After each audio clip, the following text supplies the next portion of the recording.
자, 오늘은 153페이지 할 차례죠. 오늘 민법 총칙을 마치고 물권법 들어가겠습니다. 자, 오늘 153페이지입니다. 자, 153페이지 보시면 조건과 기한 나오죠. 이런 걸 이제 법률행위 부관이라 합니다. 부관이라 우리가 법률행위 할 때 그 부소된 부가된 약속 약관을 말합니다.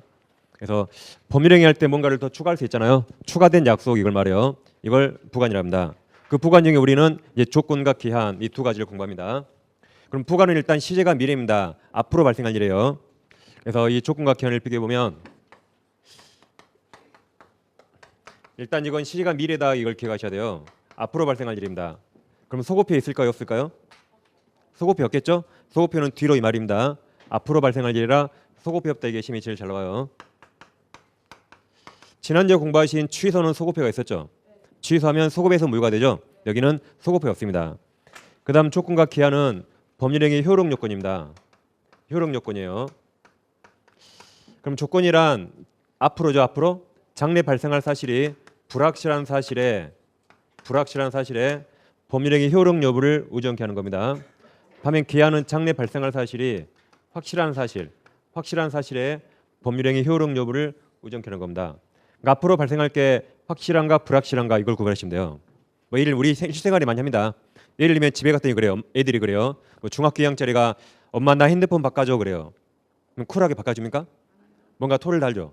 너는 또 바꾸라니 뭘 하잖아요. 뭐 예를 들면 그럼 뭐 영어 점수 10점 오르면 바꿔줄게 그래요. 영어 점수 10점 오르면 바꿔줄게. 그럼 영어 점수 10점 오른 게 확실합니까? 불확실합니까? 불확실하죠? 그럼 조건입니다. 조건. 이렇게 뭔가 꼭 토를 달잖아요. 근데 예를 들면 또 이럴 수 있죠. 뭐 크리스마스 때 사줄게 그랬어요. 크리스마스 때 사줄게. 조건이요, 기한이요? 기한이죠. 크리스마스 도달할 게 확실하죠. 이렇게 조건이 이렇게 객관적으로 따진 겁니다. 조건이란 장래 발생할 사실이 불확실한 사실에 법률행위 효력 여부를 의존케 하는 겁니다. 반면 기한은 장래 발생할 사실이 확실한 사실이에요.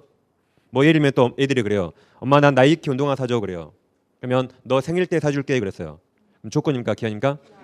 기한이죠. 기한이에요. 이제 뭐 반에서 성적 5등 이상 오르면 사줄게. 그럼 뭐죠? 그럼 조건이죠. 좀 불확실하죠. 이렇게 객관적 따진 겁니다. 일단 이렇게 조건과 기한을 구별하시고 그다음에 이 조건 이게 처음에 약간 어렵거든요. 조건이 두 가지가 있습니다. 먼저 정지 조건이 있어요. 정지 조건. 그다음에 해제 조건이 있습니다. 이것 두 가지만 잘 비교하면 여기는 시험 나오면 무조건 맞춥니다. 이제 정지 조건이란 이 조건이 있겠죠. 이 조건이 나중에 성취되면 성취한 때부터 법률행위 효력이 발생하는 조건입니다.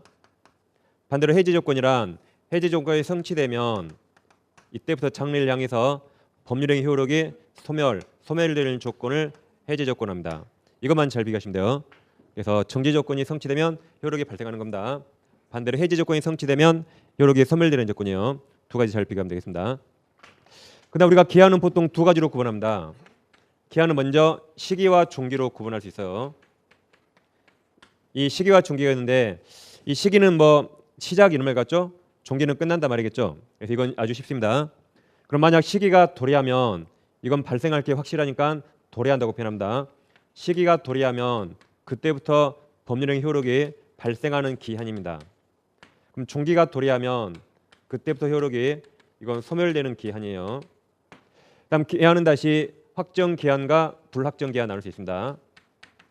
확정 기한과 불확정 기한. 먼저 확정 기한이란 발생할 게 확실하죠. 발생하는데 그 날짜까지 정확히 하는 겁니다. 근데 불확정 기한은 발생할 게 확실하지만 그 날짜까지는 좀 정확히 알 수 없는 거예요. 아무튼 공통점은 발생할 게 확실한 거죠. 이게 확정 기한 불확정입니다. 아까처럼 그래요. 너 생일 때 선물 사줄게. 그럼 너 생일은 도달할 날이 확실하잖아요. 며칠 남았는가 셀 수 있죠? 그게 확정 기한이에요. 또 아까처럼 크리스마스 이런 확정 기한입니다. 근데 이럴 수 있죠? 아들이 막 차를 사달라 해요. 차. 대학생이. 근데 이제 엄마가 옆집에 사는 갑인데 왼수거든요. 그래서 엄마 뭐라고 하냐면 옆집 사는 갑이 죽으면 갑이 자기 친구예요. 꼴보기 싫어 죽겠어요. 맨날 자랑만 하고. 그래서 갑이 죽으면 자동차 사준다 그랬어요. 그러면 갑은 사람이니까 죽을 건 확실하죠. 죽을 건 확실한 기한이죠. 근데 죽을 날짜까지 정확히 알아요, 몰라요? 그건 모르는 거죠. 이게 불확정입니다. 그래서 발생할 게 확실해요. 날짜까지 정확히 정해진 게 확정 기한. 이처럼 날짜는 정확히 모르죠. 갑이 죽을 날짜가 정확히 알면 그건 살인이에요. 그렇죠? 일부러 내가 죽여버린 게 알겠죠. 아무튼 날짜까지 정확히 모르면 불확정 기한입니다. 그러니까 아무튼 이거 두 가지만 제일 비교하시면 뭐 기한 아주 쉽습니다. 그럼 자 연습해 볼게요. 지금부터 이제 우리가 이제 중개사 시험 보잖아요. 여러분 남편이 그래요. 남편이 내년 중개사 시험에 합격하면 이제 중개하려면 자동차가 필요하겠죠. 내가 새 차 사준다 그랬어요. 자동차 사준다라고 했습니다. 라고 했다 해보세요. 그럼 일단 여기까지 딱 끊어보세요. 시험에 합격하면 이게 확실합니까? 불확실합니까? 그렇죠. 물론 확실하면 좋겠지만, 그죠? 마음속으로 확실해요.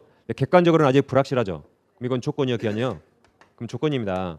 근데 이런 일이 발생하면 자동차가 생깁니까? 없어집니까? 자동차 증여가 생기는 거죠. 그래서 효력이 발생하는 겁니다. 그러죠? 자동차 증여가 발생하는 거죠. 불합격하면 못 받아요. 합격해야 증여 효력이 발생하죠.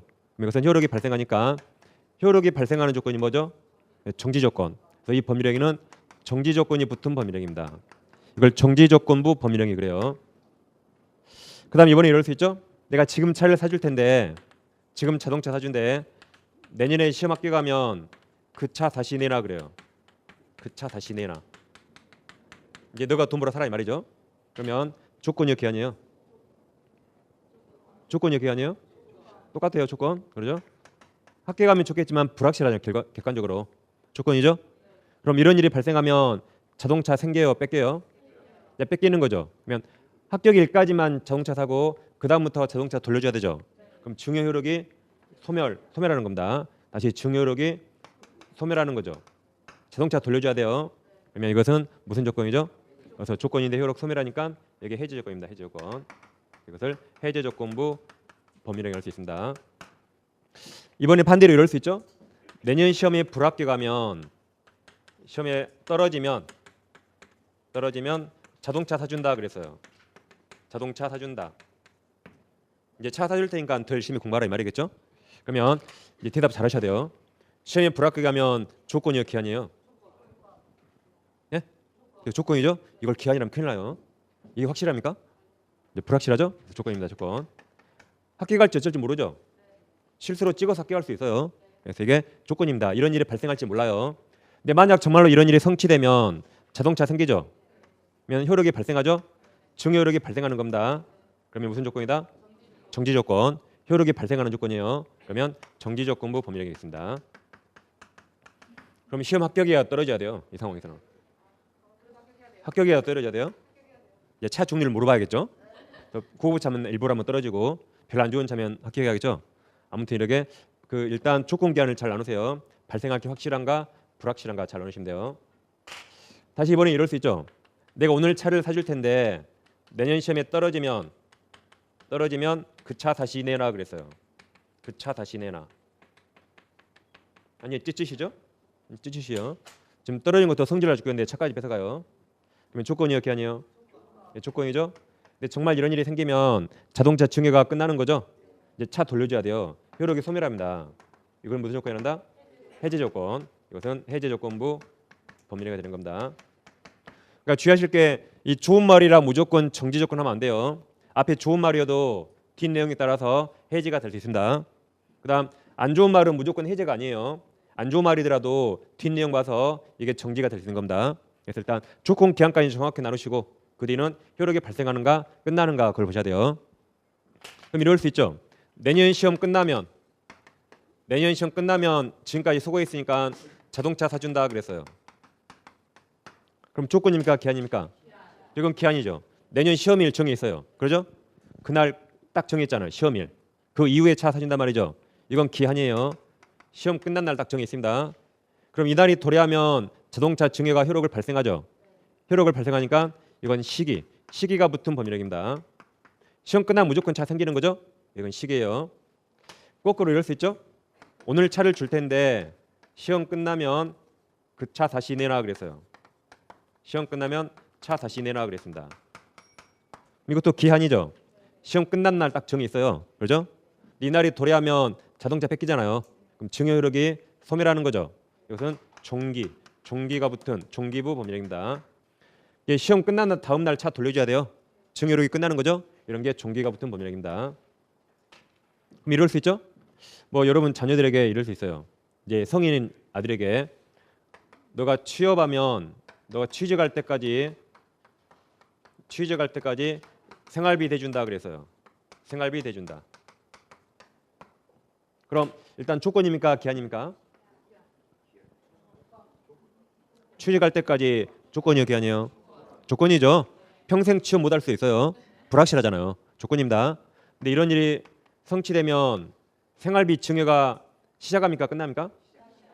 끝나는 거죠. 이런 일이 성취되면 생활비 증여가 끝나는 거죠. 취직할 때까지만 생활비 줘요. 취직하면 대상 안 주는 거죠. 그러니까 증여 효력이 소멸하는 겁니다. 이제 생활비 못 받아요. 취직하면. 그러죠? 그럼 무슨 조건이다? 해제 조건. 효력이 소멸하는 조건은 해제 조건. 해제입니다. 다시 취직하면 생활비 못 받죠, 이제. 그래서 증여 효력이 소멸하는 거예요. 이게 해제 조건입니다. 해제 조건부 법률행위. 아까처럼 너 생일에 선물 준다. 너 생일에 선물 준다 그러면 너 생일 딱 정했죠? 기한이에요, 기한. 이날 도래하면 선물이 생기는 거죠. 이게 시기가 붙은 법률행위입니다. 그러니까 좀 처음 몇 개 헷갈리는데 연습해보면 쉽게 할 수 있어요. 그다음 만약에 갑의 X라는 부동산이 있는데 갑과 을이 이 부동산 임대차 계약을 체결해요. 임대차 계약. 그럼 갑을 임대인, 을을 임차인 그랬죠. 계약 기간이 17년 12월 16일부터 2019년 12월 15일까지 했습니다. 그럼 이거 다 앞으로 발생할 일이죠. 그러면 이날부터 임대차 효력이 시작하죠. 효력이 발생하죠. 이게 시기예요. 이날 이후로 방빼야 되죠. 이날 이후로 방빼잖아요. 이게 종기가 되는 겁니다. 이처럼 일단 조건과 기한이가 나누시면 돼요. 그 다음에 그런 일이 발생하면 효력이 발생하는가 소멸하는가 나누면 되는 겁니다. 그리고 이제 기한은 다시 확정기한, 불확정기한 있어요. 날짜까지 정확하면 확정기한, 도달하게 확실하지만 그 날짜까지는 정확히 아직 모른다면 불확정기한 되는 겁니다. 그래서 아마 처음에 이 두 가지만 잘 비교하시면 여기는 뭐 다 끝나는 겁니다. 자, 그럼 이제 153페이지 봐보세요. 이제 네모 1번 조건에서 147조가 있죠. 조건 성취 효과입니다. 자, 1항 보세요. 정지 조건이 있는 법률행위는 언제부터죠? 조건이 성취한 때부터, 앞으로 그 말이에요. 장래요. 그때부터 효력이 생긴다. 효력 발생입니다. 2항 해지 조건이 있는 법률행위는 조건이 성취한 때로부터 그 효력을 잃는다. 이게 효력 소멸 조건이에요. 그 밑에 양과를 본 의의가 있어요. 자, 의의 보세요. 조건이란 법률행위의 그다음 동그라칩니다. 효력 동그라미 효력. 이건 효력 조건이에요. 유효인가 무효인가 효력 조건입니다. 효력 발생 또는 소멸을 장래 불확실한 동그라칩니다. 불확실한 사실의 성부가 성취 여부예요. 성부에 의존케 하는 부관을 말합니다. 그럼 양괄호 2번 정지 조건 가로 열고 효력 발생 조건 그랬죠.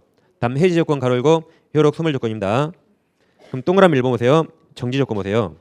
자, 법률행위 효력 발생을 장래 불확실한 사실에 의존케 한 조건을 말하며 정지 조건이 있는 법률행위는 조건이 성취한 때부터 효력이 발생하는 거죠. 그 밑에 예컨대 갑이 을에게 이제 공중기사치 맡겨가면 아파트를 증여하기로 한 경우 그러면 시험 합격 갈지 알아요, 몰라요? 아직 불확실하죠? 조건입니다. 네, 그런 사실이 발생하면 증여를 받는 거죠. 그다음 정지 조건부 법률행위요. 정지 조건부 증여는 지금은 무효죠. 지금 못 받죠? 무효. 근데 조건이 성취되면 그때부터 받는 거죠. 그때부터 유효입니다. 그래서 아직은 못 받아요. 조건이 성취되면 받는 겁니다. 그다음 2번 해지 조건 보세요. 효력 소멸 조건. 법률행위 효력 소멸을 장래 불확실한 사실에 의존케 하는 조건을 말하며 해지 조건이 있는 법률행위는 조건이 성취한 때부터 효력이 소멸한다 그랬어요. 예컨대 갑이 을에게 아파트를 증여하고 소유권 내주 등기 해주면서 만일 공인사 시험에 불합격하면 증여는 효력을 상실하기로 한 경우 즉 이런 말이죠.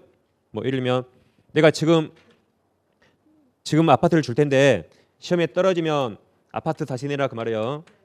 다시 이렇게 한 거죠. 내가 아파트 일단 줄 텐데 너 공부 열심히 해야 돼. 시험에 떨어지면 아파트 다시 뺏어온다 이 말이죠. 그럼 해지 조건이에요. 이런 일이 성취되면 아파트 돌려줘야 돼요. 그럼 지금은 내 거죠. 지금은 내 거예요. 증여는 유효. 이런 일이 발생하면 돌려줘야 되죠. 돌려줘야 돼요. 그러니까 자동차만 여기는 아파트로 바꾼 겁니다. 그다음 심표 뒤에 이러한 해지 조건부 증여는 지금은 유효예요. 지금 내 거예요. 유효나 조건이 성취되면 즉 시험에 떨어지면 그때부터 증여가 이제 무효가 돼서 돌려줘야 돼요. 무효가 돼서 효력을 상실합니다. 이렇게 효력 소멸 조건 이 말입니다. 그래서 아무튼 우리 책에 좀 뭐 말이 긴데 이거 딱 하나 기억하면 돼요. 조건이 성취되면 효력이 발생하는 조건을 정지 조건, 조건이 성취되면 효력이 있다가 소멸하는 조건을 해제 조건 딱 두 가지 기억하면 됩니다. 다음 넘겨보시면 이제 양괄호 3번 조건 성취 효과 있습니까? 그러면 동그라미 1번이 중요해요. 조건 성취 효력 원칙적으로 소급표가 없다. 소급표 없어요. 앞으로 발생한 일입니다. 예컨대 거기 다 네 줄 체크하고 읽어보세요. 왼쪽에 네 줄 체크. 그리고 읽어보면 됩니다.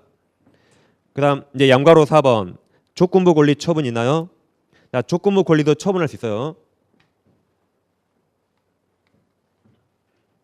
자, 예를 들면 이랬어요. 갑이라는 회사 사장님이 우리 종업원한테 너가 회사에서 5년 이상 근무하면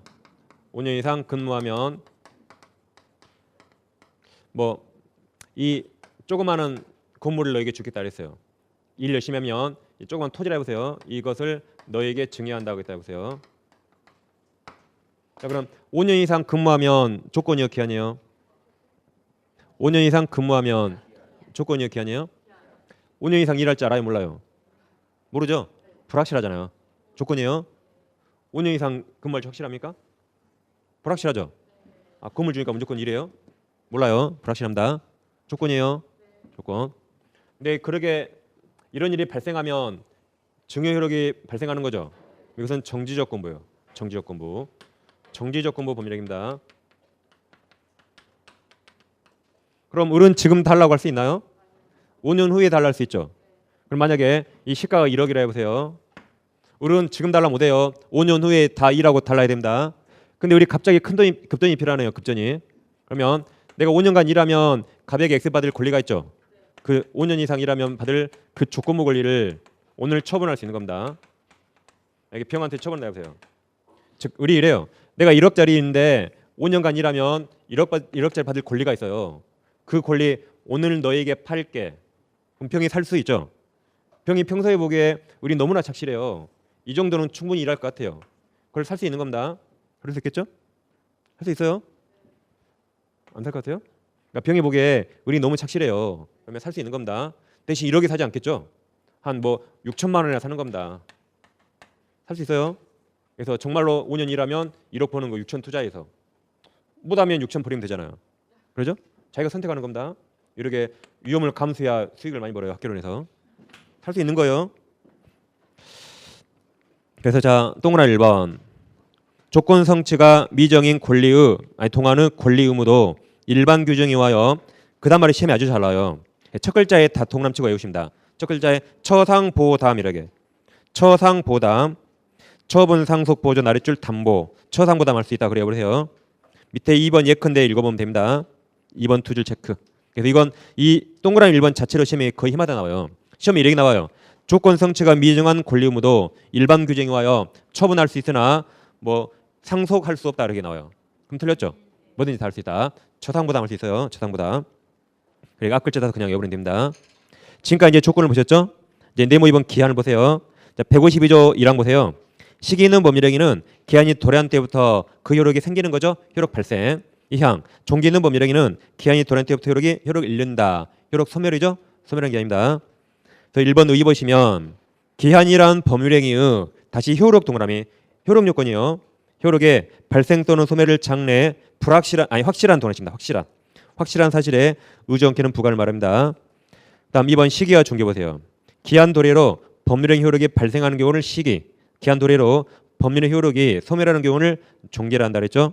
그래서 그 몇 가지 아까 연습한 거 한번 가볍게 이해하시면 될 것 같아요. 아무튼 두 가지만 정확히 안 헷갈리면 여기는 무조건 맞는 겁니다. 지금까지 여기까지 해서 민법 총칙을 마치겠습니다. 이제 넘어가시면 물권법이 나와요. 그래서 159페이지 오세요. 159페이지. 이제 그건 우리가 지난번에 첫 시간 했던 겁니다. 자, 우리는 민법 시간에 물권과 채권 두 가지 권리를 주로 공부하죠. 두 가지를 비교해봤어요. 물권이란 물건에 대한 권리예요. 물건 그러면 이제 동산과 부동산을 말합니다. 반면 채권이란 물건이 아니라 사람에 대한 권리입니다. 사람. 그럼 물권을 가진 사람은 자기 그 물권을 누구에게나 주장할 수 있어요. 누구에게나 주장할 수 있어요. 이것을 대항력이 있다고 표현했죠.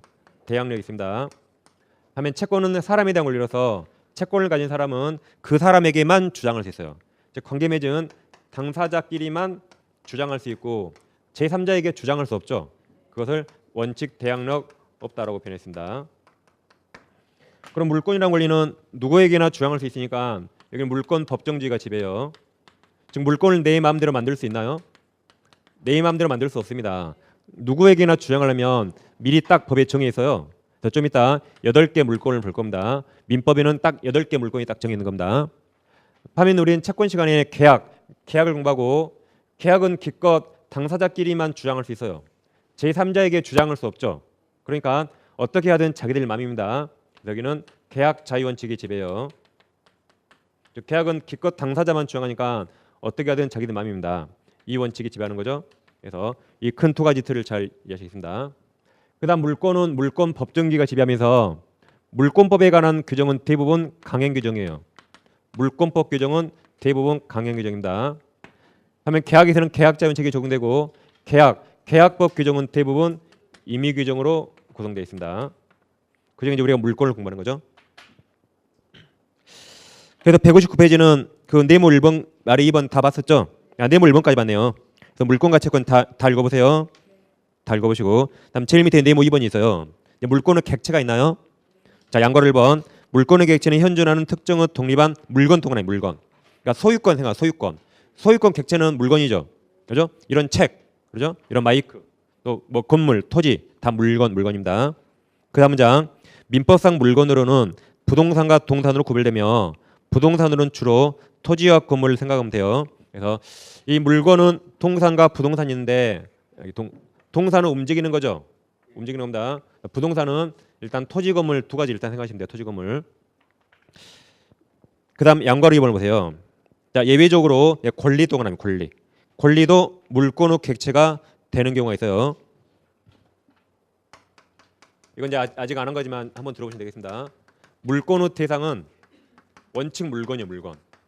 예외적으로 권리도 물권 후 객체가 될 수 있습니다. 그 물권은 아까 8개 따라 했죠. 대표적으로 소유권이 물권이라 그랬어요. 다음 전세권도 물권이라 그랬죠. 그다음에 저당권도 물권이라 했습니다. 좀 이따 나오겠지만 이런 게 다 물권이에요. 그럼 물권 후 객체는 예외적으로 권리가 될 수 있는 겁니다. 자, 예를 들어보면 등기부는 갑구와 을구가 있다 그랬죠. 갑구는 소유권에 관한 사항을 적어요. 반면 을구는 소유권 이외의 권리입니다. 그럼 등기부 갑구에 갑이 소유자로 돼 있어요.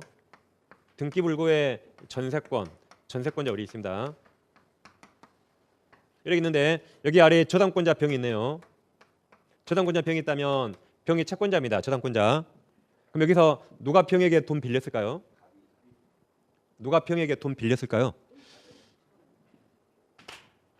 이제 뭐 갑을 둘 중에 한 명이겠죠? 얘는 채권자니까. 근데 이 상태에서는 아직 누군지 알 수 없어요. 여러분들 1월 달부터 등기법을 하시겠지만 등기법에서 이제 등기 번호가 2번 이렇게 돼 있잖아요. 이걸 주등기 그래요. 그러면 갑이 빌린 겁니다.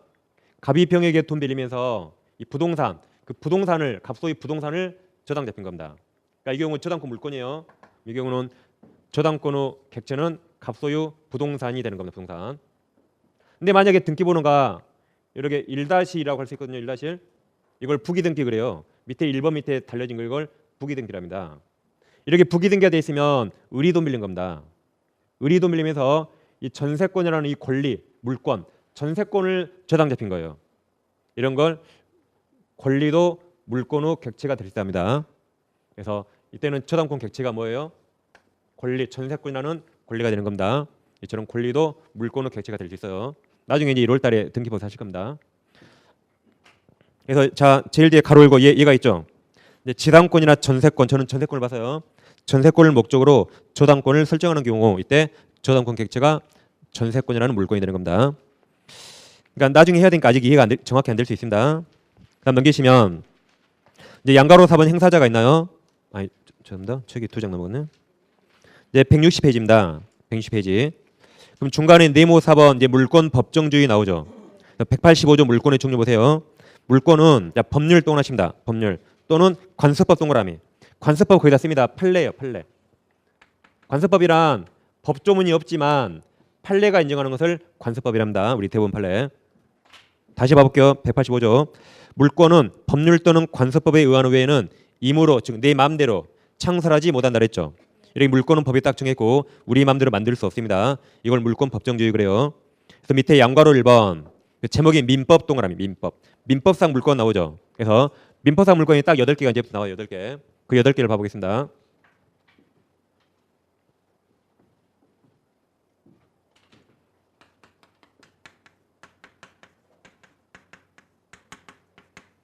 민법상 물건이 8개예요. 그 밑에 박스 그림도 있죠. 자, 물건을 먼저 점유권과 본권으로 나눌 수 있어요. 본권이 다시 소유권과 제한 물권으로 나눌 수 있습니다. 그럼 소유권을 가진 사람은 자기 소유물을 사용 수익 처분할 수 있어요. 사용 수익 처분할 권능을 가진 권리를 소유권이랍니다. 즉 만약에 이 건물이 내 거다. 그럼 건물 내 마음대로 사용할 수 있죠. 그러죠? 그다음에 건물을 빌려줘서 월세 받을 수 있죠. 그러죠? 그다음 건물 팔 수 있잖아요. 이렇게 물건에 대한 소유권 가진 사람은 자기 소유물을 사용 수익 처분할 힘을 가진 게 소유권입니다. 그럼 제한물권이란 이 소유권의 이 세 가지 권능을 제한시키는 물건이에요. 그래서 제한물건이 용익물권과 담보물권 아닙니다.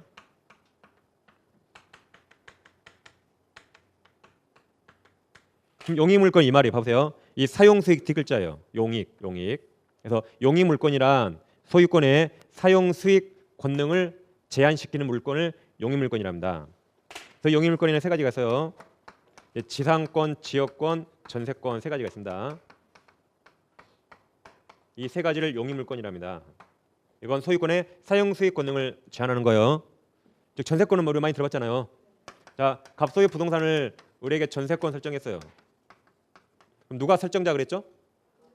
갑, 시옷 소유자가 설정자예요. 갑이 전세권 설정자입니다. 그럼 을은 갑 부동산에 전세권을 취득했죠. 이 자를 무슨 권자 그래서 전세권자라고 했죠. 그러면 갑 내 건데 을과 전세권 설정하면 앞으로 이 부동산을 누가 사용하죠? 소유자가 사용하지 않죠. 을이 사용합니다. 이처럼 이게 나오면 소유자는 자기 물건을 사용 수익할 수 없어요. 이게 있으면 소유자는 자기 물건을 사용 수익이 제한되는 겁니다. 소유자는 이런 것을 제한물권 그래요. 그중에 용익물권. 그래서 사용 수익 권능을 제한하는 겁니다. 그럼 마지막 담보물권이란 담보물권. 그럼 이거 하나 남았죠? 담보물권은 소유권의 처분 권능을 제한하는 시키는 물건을 담보물권이랍니다. 이 소유권의 처분 권능을 제한시키는 물건을 담보물권 그래요. 담보물권은 세 가지가 있습니다. 유치권, 질권, 저당권 세 가지가 있어요.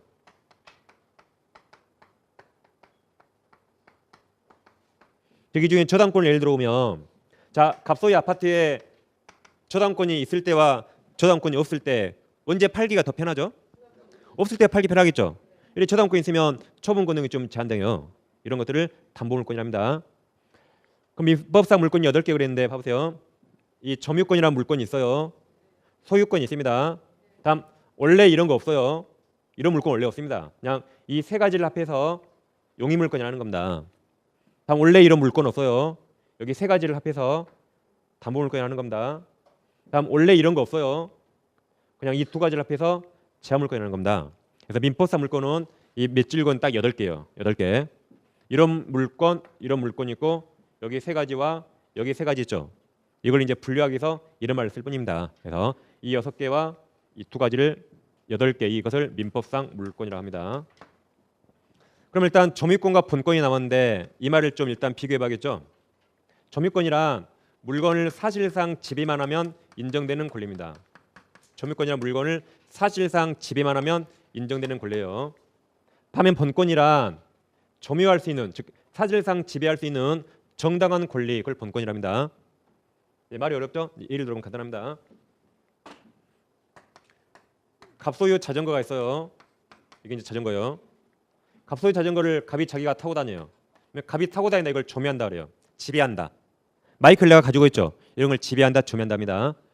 보통 자기 자전거 자기가 타고 다니죠. 갑에겐 현재 소유권도 있고 점유권도 있는 상태예요. 근데 이 자전거를 우리 훔쳐왔네요. 절취했다. 우리 훔쳐와서 자전거를 우리 타고 다녀요. 우리 타고 다닙니다. 그럼 자전거 소유자 누구예요? 자전거 소유자. 여전히 갑이죠. 얘는 도둑놈이에요. 여전히 소유자는 갑입니다. 근데 갑이 점유를 뺏겼잖아요. 우리 점유하죠. 그러면 현재 갑은 여전히 소유자니까 소유권 같은 본권. 이게 소유권이 있으면 점유할 수 있잖아요. 점유할 정당한 권리를 본권 그래요. 그래서 현재 갑에게는 소유권 같은 본권이 있어요. 근데 갑은 점유를 뺏겼죠. 그럼 현재 이제 점유권 없는 겁니다. 왜냐하면 사실상 지배 안 하면 점유권 없는 거예요. 근데 우리 도둑놈이죠. 그러면 우리 점유할 정당한 권리 있나요? 점유할 정당한 권리 없죠. 자기 거 아니죠? 뭐 돈 주고 빌렸나요? 그런 거 아니잖아요. 도둑놈이라. 을은 소유권을 포함한 점유할 정당한 권리는 현재 없어요. 그렇지만 누가 타고 다녀요? 을이 타고 다니죠. 그럼 을은 점유권이 있는 겁니다. 이처럼 본권과 점유권은 전혀 달라요. 그래서 점유권이란 점유할 권리가 있든 없든 간에 물건을 사실상 지배하면 그걸 점유라고 그러고 그걸 법적 권리로 부한 것을 점유권이라고 해요. 그래서 점유권이란 물건을 점유할 이 본권이 있든 없든 간에 물건을 사실상 지배하면 그걸 법적 권리로 포함합니다. 그걸 점유권 그래요. 한마디로 도둑놈도 점유하면 점유권 있어요. 도둑놈도 점유권 있는 겁니다. 본권이 없더라도. 왜 그냥 봐보세요. 우린 이걸 본 적 없어요. 본 적 없거든요. 근데 고등학생이 자전거를 훔쳐와서 우리 이거 본 적 없는데 공원에서 고등학생이 자전거를 타고 다니래게. 우린 지금 현재 이것만 보고 있어요. 고등학생이 자전거 타고 다닙니다. 이걸 대학생이 뺏어왔어요. 강취했다. 강도짓. 야 이 새끼야 내놔 뺏어왔어요. 그럼 우리는 공원에서 이걸 봤어요. 이걸. 그럼 저 썩을럼 해야 안 해요? 안 합니까? 저 썩을럼 하잖아요. 그렇지만 쫓아가지 않아요. 한 대 맞을지 모르니까. 근데 이것까지 다 봤다 여기까지. 그럼 저 썩을럼 합니까? 너 이 새끼 잘리다 그러잖아요. 그러죠? 이처럼 도둑놈이더라도 얘가 타고 다니면 우리 일반인들은 을 물건으로 오인할 수가 있어요. 이걸 뺏어가면 저 썩을럼 합니다. 경찰에 고발하면 경찰에 뺏어서 줘요. 그럴 수 있잖아요. 도둑놈인지 모르니까. 이처럼 도둑놈이더라도 우리는 이자를 보호하고 싶은 마음이 듭니다. 그래서 본권이 없더라도 즉 점유할 권리 없더라도 물건을 지배하면 그걸 점유라고 그러고 그걸 법적 상태로 보호하는 것을 점유권이랍니다.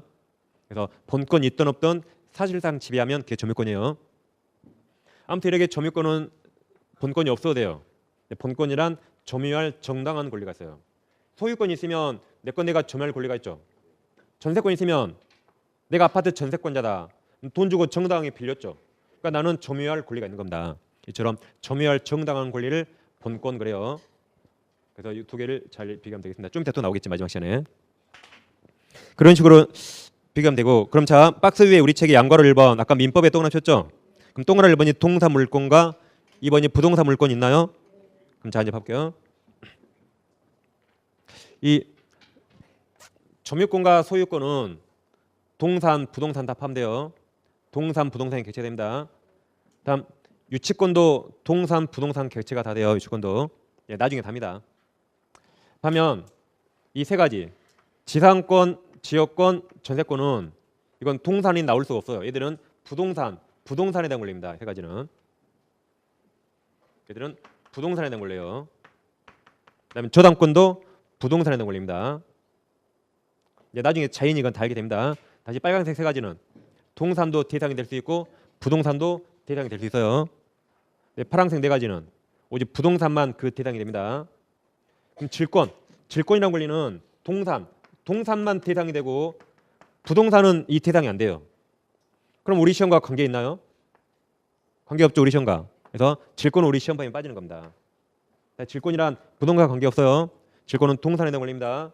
우리 시험 범위에 빠진 거라서 우리는 부동산만 치고 가니까. 그럼 질권이란 전당포 같은 거 생각하세요. 요즘 잘 활용 안 하지만 내가 금반지가 있는데 갑자기 급전이 필요해요. 그럼 전당포 가서 반지 맡기고 한 20만 원 빌릴 수 있잖아요. 이런 걸 질권이랍니다. 그럼 반지는 동산이죠. 그러니까 우리 시험과 상관없어서 이 질권이 시험에 빠지는 겁니다. 8개 물권 중에 7개 부동산 관계는 7개만 공부합니다. 그래서 동그라미 1번 동산 물권은 세 가지예요. 점유권, 소유권, 유치권. 질권은 시험 범위 아니라 뺐습니다. 그다음 2번 부동산 물권은 점유권, 소유권 위아래 중복되죠. 그다음에 지상권, 지역권, 전세권. 그다음 유치권도 중복되네요. 그러죠? 그다음 저당권 있습니다. 이렇게 일단 그 박스를 일단 이해하시면 되겠어요. 지금까지 민법에 있는 8개 물건 맞습니다. 박스 밑에 양괄호 2번 관습법 동그라미. 관습법은 법조문이 없지만 누가 인정한 것이다? 대법원 판례입니다. 1번 분묘기 짓고 밑줄 하시고 2번은 나중에 하겠지만 아예 관습법이라고 써 있잖아요. 관습법상 법정 지상권 두 가지가 있습니다. 그래서 일단 있다고 밑줄만 해주세요. 무슨 권리인가 나중에 다 공부합니다. 그다음 오른쪽 오시면 이제 네모번 그래서 물권조 초음권 있나요? 이게 이제 시험에 아주 잘 나오는데, 자 내가 물권이 있어요. 즉 아직은 소유권이 있다. 소유권. 근데 내 소유권이 침해당하면 가만히 있으면 될까요? 소유권이 침해당하면 내 소유권을 지켜야겠죠. 그게 물권조 초음권입니다. 그래서 물권이 침해당하거나 침해당할 염려가 있을 때 행사하는 권리가 물권조 초음권이에요. 그럼 의의를 한번 읽어볼게요. 자, 의의 보세요. 물권에 대해 침해가 있거나 침해당할 우려, 즉 염려가 있는 경우 그 침해 제거 또는 예방이 필요한 행위를 청구할 수 있는 권리를 말합니다. 그래서 물권을 지키는 권리예요. 그럼 양괄호 2번 종류가 있나요? 이제 물권적 초음권 있는데, 물권이 침해당하거나 침해당할 염려가 있을 때 행사하는 권리가 물권적 초음권입니다. 그럼 물권적 초음권은 제일 중요한 게 항상 현재 물권자예요. 현재 물권자가 행사합니다. 현재 물권자가 현재 침해자에게 행사하는 권리예요. 현재 침해자 또는 현재 방해자 이자에게 행사합니다. 현재 침해자, 현재 방해자 행사요. 그래서 이건 시제가 과거입니까, 현재입니까, 미래입니까? 현재. 이걸 항상 해요. 현재. 시험 나면 항상 이게 정답이에요. 현재 물권자가 현재 침해자 행사입니다. 아까 조건 기한은 시제가 미래였죠. 미래.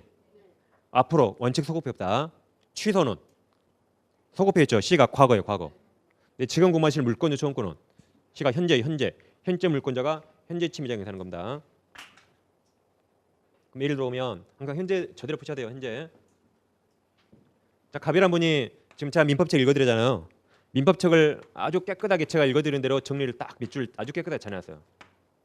정리 잘했는데 우리 오늘 학원 처음 왔거든요. 우리 보기에 밑줄 잘 걷더라고요. 탐나요. 훔쳤어요. 우리 갑 화장실 간 사이에 책 훔쳐서 우리 그 책을 가지고 있어요. 그걸 지배한다, 점유한다, 도둑놈. 그러고 있죠? 그리고 병에게 이 책을 넘겼다 해보세요. 병에게 책을 또 팔았어요. 도둑놈이. 그래서 현재 갑책을 병이 가지고 있어요. 현재 갑책 누가 가지고 있어요? 병이 돈 주고 사서 가지고 있습니다.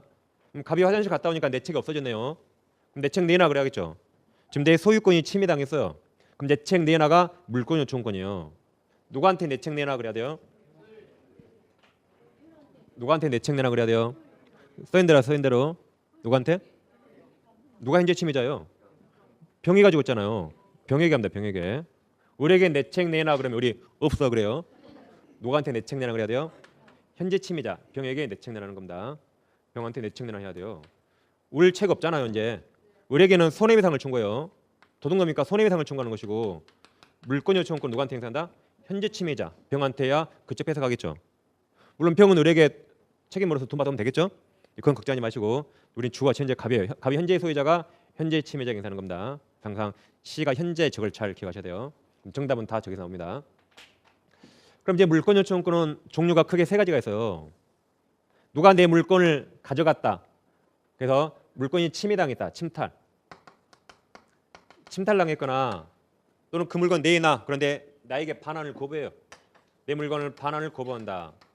그럼 뺏어가야겠죠. 뺏어오는 권리가 물권적 반환 청구입니다. 물권적 반환 청구권이 있어요.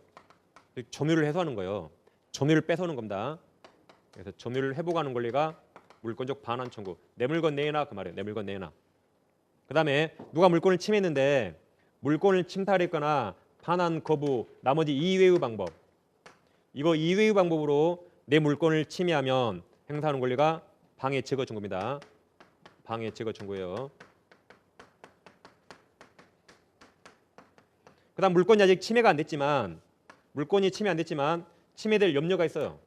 침해될 염려가 있거나 침해될 우려가 있을 때 사전적으로 먼저 행사하는 게 방해 예방 청구입니다.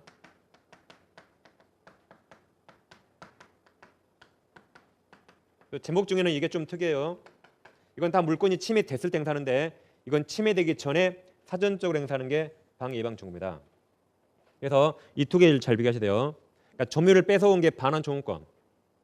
그거 이외의 나머지가 다 방해 제거 청구입니다. 이 두 가지를 잘 비교하면 되겠어요.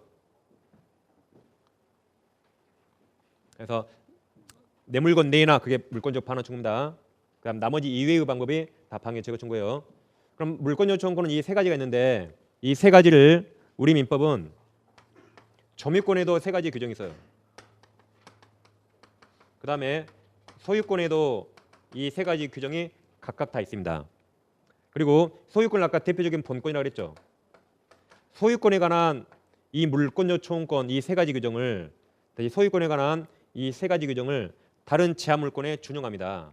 그래서 지상권 아직 안 했지만 지역권, 전세권, 저당권 여기에 다 준용이에요. 준용은 비슷하니까 함께 사용한다 그 말이에요. 근데 유치권에는 준용하는 규정이 없어요. 나중에 아시겠지만 유치가 점유 그 말이거든요. 유치권은 이 점유권에 대한 물권 요청권 규정이 적용됩니다. 유치권은 점유권에 대한 규정으로 포함돼요. 나머지 제한물권은 다 소유권에 대한 물권 요청권 규정이 준용됩니다. 그중에 이 지역권과 저당권은 점유하는 권리가 아니거든요. 그래서 점유를 뺏어오는 권리가 없습니다. 두 가지는 물권적 반환 청구권이 없어요. 나머지 방해 제거와 방해 예방 청구만 있는 겁니다. 나중에 다 할 거니까 일단 한꺼번에 써드린 거예요. 그럼 이제 저기 반환 청구와 방해 제거 청구 그리고 방해 예방 이게 무슨 말인가 보겠습니다. 간단한데 이거 안 어려워요. 아까처럼 갑소유 책을 우리 훔쳐갔대요. 절취 훔쳐갔다. 그래서 얘가 점이에요. 얘가 점유를 침탈했죠. 그럼 내 책 내놔라고 하는 게 반환 청구입니다. 그다음에 갑소유 토지가 있는데 갑승낙 없이 우리 불법으로 건물을 지었어요. 불법으로 갑승낙 없이 건물을 신축했습니다. 그럼 불법 건물이지만 건물은 을소유예요. 우리나라는 토지 건물이 전혀 별개의 부동산입니다. 그래서 불법이지만 누가 소유자다? 을소유. 토지는 갑고죠. 근데 이놈이 갑을 하고 없거든요. 그러면 내 허락도 없이 내 토지 소유권을 침해하기 때문에 갑은 을에게 야 건물 철거해야 할 수 있어요. 건물 철거 청구할 수 있습니다. 그리고 플러스 네가 점유하는 내 토지 돌려달라고 토지 반환 청구할 수 있어요. 이 두 가지를 할 수 있습니다. 그럼 이건 내 토지 돌려줘 이 말이죠. 이게 물권적 반환 청구예요. 내 토지 돌려줘가 물권적 반환 청구. 점유를 뺏어오는 거. 그다음 야 내 토지에 있는 건물 치워 그러죠. 건물 치워 이게 방해 제거 청구예요. 건물 치워가 방해 제거 청구. 그리고 네가 점유하는 내 땅 돌려줘가 반환 청구입니다. 이 두 가지 비교하시면 돼요. 이번에는 갑소유 부동산이 있는데 엑스라는 부동산 있죠? 이걸 우리 등기부를 위조했습니다. 등기부를 위조해서 자기 앞으로 소유권 이전 등기하고 우리 부동산 점유까지 하고 있어요. 그러니까 갑의 시골의 땅을 갑이 가본 적도 없어요. 절로. 그것을 마을 동네 사람이 위조해서 등기하고 자기가 농사 짓고 있어요. 그럼 이 등기 무효죠. 그다음에 을은 현재 소유자도 아닌데 갑 승낙 없이 점유하죠. 이걸 본권 없다 그래요. 을은 일종의 땅 도둑놈이에요. 을은 점유할 권리 없이 점유하고 있죠. 그러죠? 불법점이에요. 본권 없습니다. 근데 갑에게 들켰네요. 갑은 을에게 야, 너 등기가 내 소유권을 방해하니까 그 등기 지워라고 할 수 있겠죠. 그걸 무효 등기 말소 청구한다 그래요. 즉 말소 등기를 청구할 수 있어요. 다시 너 무효 등기가 내 소유권을 방해하니까 그 등기 지워라고 청구할 수 있어요. 그게 무효 등기 말소 청구입니다. 그다음 우리 점유하잖아요. 점유할 권리 없이 점유하니까 야, 너 나가 임마라고 내 토지 반환 청구할 수 있습니다. 너 나가고 돌려달라고 반환 청구할 수 있어요. 이게 아까 물권적 반환 청구예요. 내 토지 돌려주라고. 그다음 너 등기가 내 소유권을 방해하니까 그 등기 치워 이게 방해 제거 청구예요. 그래서 내 거 돌려줘가 뭐다? 점유를 뺏어온 거 반환 청구. 그다음 방해 제거 청구가 뭐예요? 이제 점유 회복 나머지 이외의 방법이에요. 여기서는 건물 치워가 방해 제거 청구. 등기 치워가 방해 제거 청구입니다. 그다음에 돌려달라가 반환 청구. 내 토지 돌려다가 반환 청구예요. 그래서 두 가지 잘 비교하시면 되겠고. 다음 방해 예방은 뭐 금방 의미가 예측은 되죠? 자, 이럴 수 있죠. 여기까지 갑토지, 여기까지 을토지예요. 갑토지에 갑건물이 있습니다. 여기까지 을토지잖아요. 여기 분명히 을토지인데 을취미가 땅 파는 거예요. 우리 자기 땅, 이게 자기 땅이잖아요. 자기 땅을 계속 막 파가요. 아무리 자기 땅이지만 땅을 계속 파가면 내 건물 무너질 수 있잖아요. 그러면 내부로 어떻게 해야 됩니까? 막아야겠어요. 무너진 다음에 손해배상 청구 넣겠죠? 야, 네 땅이지만 그 땅 그만 파라고 방해 예방 미리 사전에 예방 청구할 수 있습니다. 그렇게 하겠죠? 그래서 내 건물이 무너질 염려가 있으니까 사전에 땅 파라고 파는 걸 막아야겠죠. 그게 미리 하는 게 방해 예방 청구예요. 이거 아까 아직 물건이 침해 안 된 겁니다. 여기 침해된 것 중에 점유를 뺏어온 게 반환 청구예요. 나머지 이외가 무조건 방해 제거입니다. 그러기 위해서 양괄호 2번 종류 있죠? 그럼 동그라미 1, 2, 3 거기 다 읽어보세요. 거의 한 열 몇 줄 다 읽어보면 되겠습니다. 그 다음 양괄호 3번 성질까지만 쭉 하겠습니다. 자, 성질 보시면 일단 동그라미 성질은 좀 양이 많구나. 성질은 소멸시효가 있으니까 좀 쉬고 해야겠네요. 10분 쉬고 가겠습니다.